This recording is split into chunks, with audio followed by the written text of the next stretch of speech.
அவர் கிராமத்தினுடைய நாட்டாமை. அவர் அறிவிக்கிறார், என்னுடைய காளையை யார் அடக்குகிறார்களோ அவங்களுக்கு தான் என்னுடைய பெண்ணுன்னு அறிவிக்கிறாங்க. அந்த கிராமத்தில் இருக்கக்கூடிய அத்தனை வீரர்களும் அங்க களத்துல இறங்குறாங்க.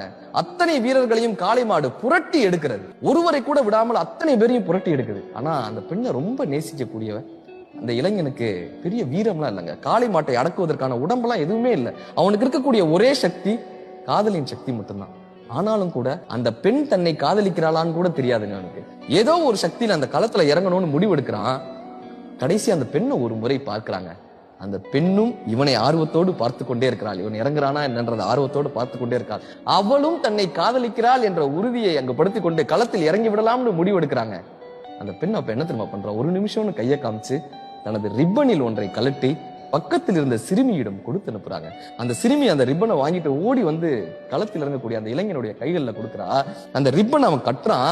கைகளில் கட்டும் பொழுதே அந்த ரிப்பனில் இருந்து ஒரு வாசம் வருது. களத்தில் இறங்குறான். காளை மாடு இவனை நோக்கி வருது. இவன் கைகளின் மூலமாக அந்த காளை மாட்டை தடுக்கிறான். தன்னை வளர்த்தவளின் வாசத்தில் அந்த காளமாடு கட்டுப்படுதுங்க. அப்படியே அந்த காளமாடு கட்டுப்பட்டு இவன் முன்னால் நிற்கிறது.